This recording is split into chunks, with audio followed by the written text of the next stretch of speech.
رسول اللہ صلی اللہ علیہ وآلہ وسلم کی حدیث کی جو آئینی اور قانونی حیثیت ہے،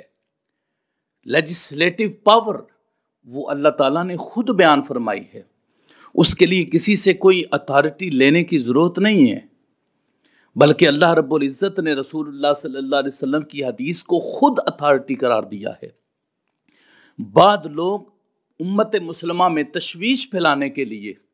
ایسی ہرزہ سرائیاں کرتے ہیں، وہ کہتے ہیں جی قرآن پاک میں سارا کچھ موجود ہے، تو آپ کو حدیث کی کیا ضرورت ہے، کیوں حدیث کے پیچھے بھاگتے ہو؟ تو یاد رکھنا، یہ ایک فتنہ ہے، ایک فرقہ ہے جو رسول اللہ صلی اللہ علیہ وسلم کی حدیث کی اہمیت کو کم کرنا چاہتا ہے، لیکن ایسا کبھی نہیں ہوگا۔ یہ بات ذہن میں بٹھا لیں کہ ایسا کبھی نہیں ہوگا۔ رسول اللہ صلی اللہ علیہ وسلم کے فرامین کوئی قصہ نہیں ہے، کوئی پرانی یاد نہیں ہے، صرف رسول اللہ صلی اللہ علیہ وسلم کے فرمان مبارک تمام ذخیرہ حدیث جو ثابت ہے وہ ایک اتھارٹی ہے، لیجسلیشن ہے، ایک لا ہے،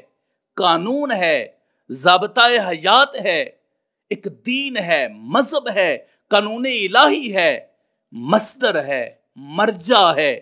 قانون اسلام ہے۔ رسول اللہ صلی اللہ علیہ وسلم کی حدیث کی ایک باقاعدہ طور پر پاور اور اتھینٹسٹی ہے جو اللہ رب العزت نے قرآن پاک میں بیان فرمائی ہے۔ فرمایا یأمرہم بالمعروف وینہاہم عن المنکر، فرمایا رسول اللہ صلی اللہ علیہ وسلم ان کو اچھائی کا حکم دیتے ہیں، برائی سے منع فرماتے ہیں، وَيُحِلُّ لَهُمُ الطَّيِّبَاتِ، اور ان کے لیے پاک چیزوں کو حلال کرتے ہیں، وَيُحَرِّمُ عَلَيْهِمُ الْخَبَائِثَ، اور ان کے لیے ناپاک اور خبیث چیزوں کو حرام کرتے ہیں، وَيَدَعُ عَنْهُمْ إِصْرَهُمْ وَالْأَغْلَالَ الَّتِي كَانَتْ عَلَيْهِمْ، وہ ان کے لیے ناپاک چیزوں کو حرام کرتے ہیں اور ان کے سر سے وہ بوجھ اور توق ان کے گلے سے اتارتے ہیں جو ان کے اوپر ہے۔ یہ سورہ اعراف کی آیہ نمبر 157 ہے، جس میں اللہ رب العزت نے رسول اللہ صلی اللہ علیہ وسلم کی حدیث کی 3 حیثیات کو بیان فرمایا ہے۔ پہلے یہ ہے کہ رسول اللہ صلی اللہ علیہ وسلم اچھائی کا حکم دیتے ہیں اور برائی سے روکتے ہیں، جس طرح پیارے آقا علیہ الصلوۃ والسلام بادشاہوں کو خطوط لکھا کرتے تھے، اور جہاں پر کہیں سے آواز آتی تھی کہ وہاں پر کوئی ریاست جبر کر رہی ہے، ستم کر رہی ہے، تو رسول اللہ صلی اللہ علیہ وآلہ وسلم اسی وقت اپنا لشکر بھیجتے اور وہاں سے ظلم کا خاتمہ فرمایا کرتے۔ یہ تھا رسول اللہ صلی اللہ علیہ وسلم کا منصب۔ اور پھر اس کے بعد حضور علیہ الصلوۃ والسلام کی احادیث مبارکہ سے کسی اچھی چیز کی حلت اور کسی خبیث اور ناپاک چیز کی حرمت بھی رسول اللہ صلی اللہ علیہ وسلم کی حدیث سے ثابت ہوتی ہے، اور یہ اللہ تعالیٰ نے آپ کو اتھارٹی قرار دیا ہے۔ کیا رسول اللہ صلی اللہ علیہ وسلم نے چیزوں کو حرام قرار نہیں دیا؟ آپ نے حلال و حرام کے اصول بیان نہیں فرمائے؟ کون جانتا تھا کہ کون کون سی بے حلال ہے اور کون کون سی بے حرام ہے؟ رسول اللہ صلی اللہ علیہ وسلم نے ہر چیز کو بالکل واضح فرما دیا کہ یہ چیز تمہارے لیے حلال ہے، یہ چیز تمہارے لیے حرام ہے، تمہارے لیے گھریلو گدھا حرام ہے، تمہارے لیے درندے حرام ہیں۔ اس کے علاوہ حضور علیہ الصلوۃ والسلام نے بیوں میں سے چیزیں حرام قرار دی، ابھی میں اس کو ترتیب کے ساتھ آپ کے سامنے رکھوں گا۔ تو حضور علیہ الصلوۃ والسلام باقاعدہ طور پر اتھارٹی۔ تیسری چیز یہ فرمایا کہ ان کے کندھوں پر جو بوجھ ہے، ان کے گلوں میں جو توق ہے، رسول اللہ صلی اللہ علیہ وسلم اس کو بھی اتارتے۔ یعنی حضور علیہ الصلوۃ والسلام جس طرح ان کے لیے کسی چیز کو حلال کرتے ہیں، یا جس طرح ان کے لیے کسی چیز کو حرام قرار دیتے ہیں، اسی طرح ان کے لیے آسانیاں بھی پیدا فرماتے، ان کے گلوں سے توق کو اتارتے۔ آسانیاں کیسے پیدا فرمائیں؟ صحابی رسول نے عرض کی، یا رسول اللہ صلی اللہ علیہ وسلم کیا حج ہر سال فرض ہے؟ تو حضور علیہ السلام نے فرمایا نہیں، زندگی میں ایک مرتبہ ہے۔ اور پھر آقا علیہ الصلوۃ والسلام نے جو نمازیں کم کروائیں، 50 میں سے 5 نمازیں۔ دوسرا آپ صلی اللہ علیہ وسلم نے فرمایا کہ اگر مجھے آپ کے اوپر اس کے مسواک کے وجوب کا نہ ہوتا، یہ مشقت نہ ہوتا آپ کے لیے، تو میں آپ کے لیے لازم کر دیتا، میں آپ کو حکم دیتا، لیکن آپ نے حکم نہیں دیا، اس لیے کہ آپ آسانی چاہتے تھے۔ تو اس سے معلوم ہی ہوتا ہے کہ اللہ تعالیٰ نے رسول اللہ صلی اللہ علیہ وسلم کو اتھارٹی قرار دیا اور آپ کی حدیث کو لا، باقاعدہ قانون کی حیثیت دی اللہ رب العزت نے۔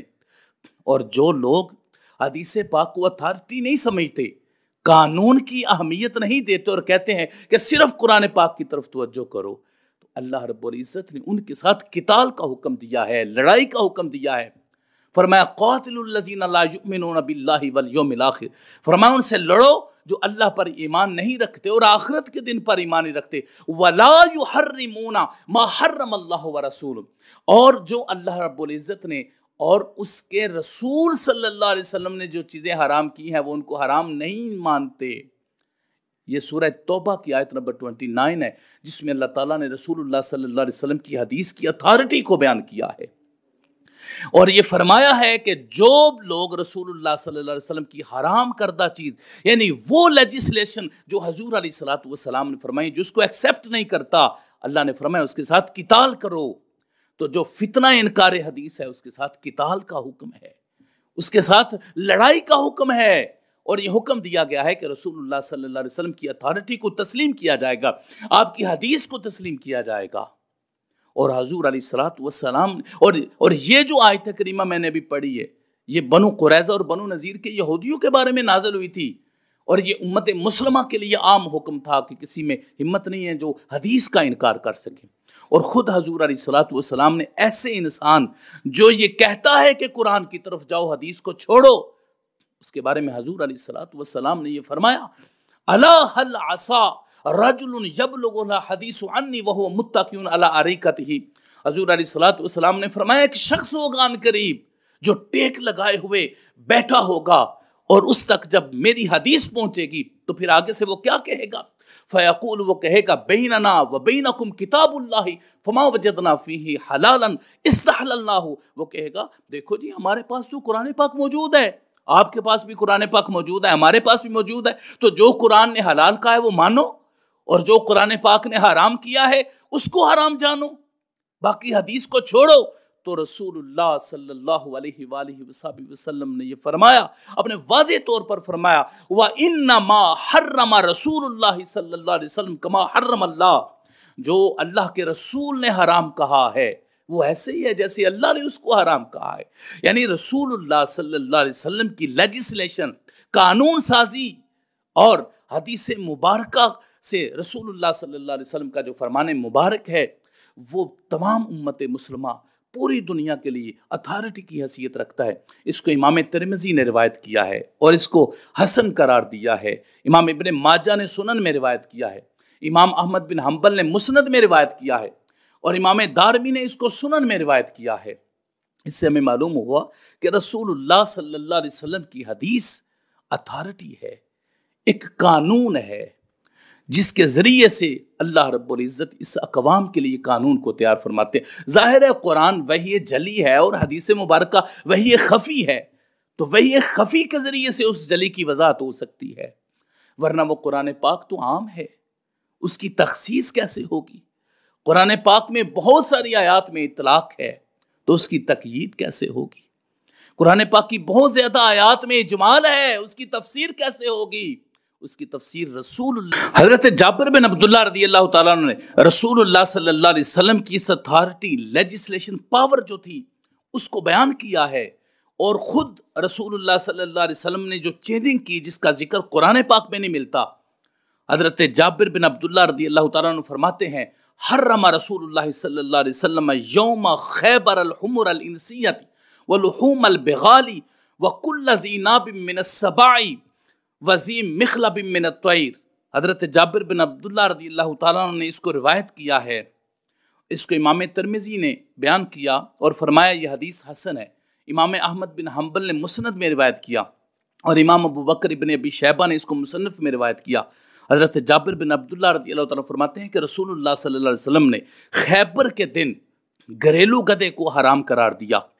اس کا ذکر قرآن پاک میں نہیں ہے، اور خچر کے گوشت کو رسول اللہ صلی اللہ علیہ وسلم نے حرام قرار دیا، اس کا بھی ذکر قرآن پاک میں نہیں ہے، اور درندوں کو اور پرندوں میں سے جو شکار کرنے والے ہیں ان کو رسول اللہ صلی اللہ علیہ وآلہ وسلم نے حرام قرار دیا ہے۔ اب اس کا مطلب یہ ہے کہ اس چیز کو، حلت و حرمت کے اس معاملے کو خود رسول اللہ صلی اللہ علیہ وسلم نے بیان فرمایا ہے۔ اللہ تعالیٰ نے تو قرآن پاک میں صرف ایک مضمون دیا ہے، عنوان دیا ہے، ساری چیزوں کو مکمل طور پر بیان نہیں کیا۔ اس کے لیے رسول اللہ صلی اللہ علیہ وسلم کی طرف اشارہ کر دیا ہے کہ آپ اس کی تفسیر بیان فرمائیں، اور اس کو وحی خفی کے ذریعے سے رسول اللہ صلی اللہ علیہ وآلہ وسلم کی زبان مبارک سے اس کو کہلوایا ہے۔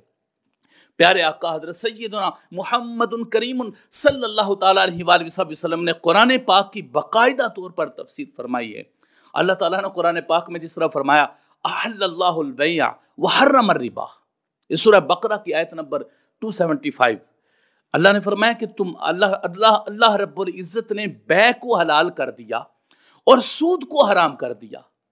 کس بیع کو حرام کیا؟ کیا کوئی جانتا ہے کہ کون سا یہ جو ہمارا جتنا بھی تجارت کا نظام ہے، اکنامک سسٹم ہے ہمارا سارا،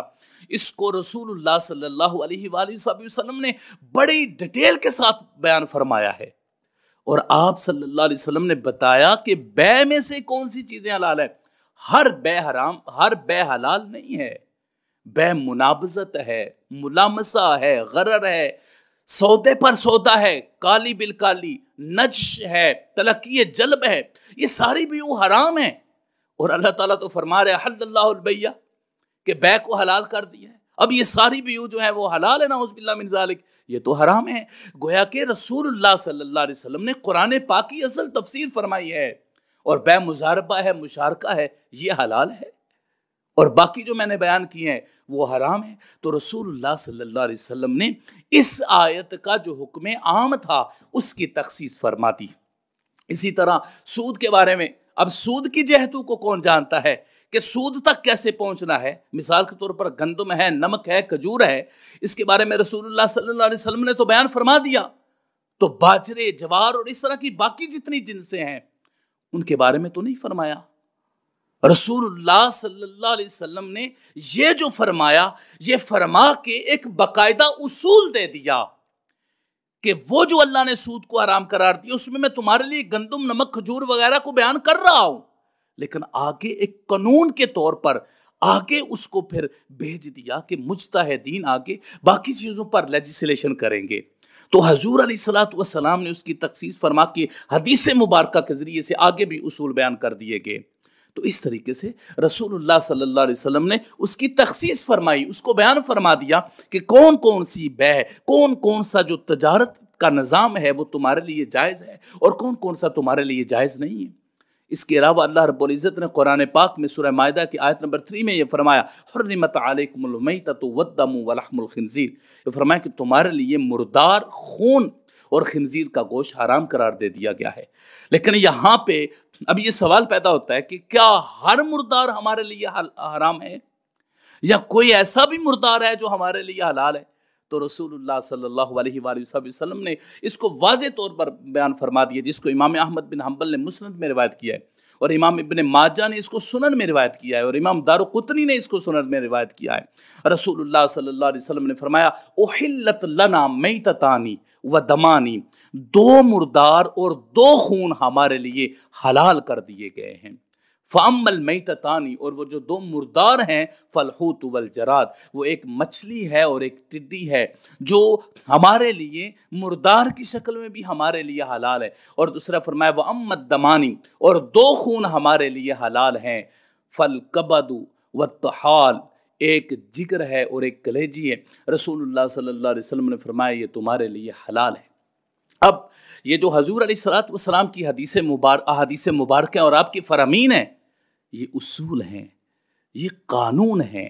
اور اس سے کسی چیز کو حرام کیا گیا ہے اور کسی چیز کو اس سے حلال قرار دیا گیا ہے۔ یہ اصول ہے جس کو قرآن پاک نے بیان نہیں فرمایا، اور کتنی ہی لمبی فہرست ہے کہ حضور علیہ الصلوۃ والسلام نے باقاعدہ طور پر چیزوں کو حلال اور حرام قرار دیا، اور پھر اس کے بعد ایک پورا اصول بیان کر دیا کہ مجتہدین اس اصول کے ذریعے سے آگے امت مسلمہ کو بیان کریں۔ تو یہ کیسے ہو سکتا ہے کہ حدیث کی جو لیجسلیٹو پاور ہے، جو حدیث بطور لا ہے، قانون ہے، اس کو تسلیم نہ کیا جائے اور لوگوں کی پوری توجہ قرآن پاک کی طرف کی جائے اور کہا جائے کہ حدیث کو آپ نے کیا کرنا ہے۔ جو انسان بھی قرآن پاک کی آیت کو اس کی تفسیر میں جانا چاہے گا تو ظاہر ہے اگر وہ حدیث کا سہارا نہیں لے گا تو اس کو اپنی عقل کا سہارا لینا پڑے گا۔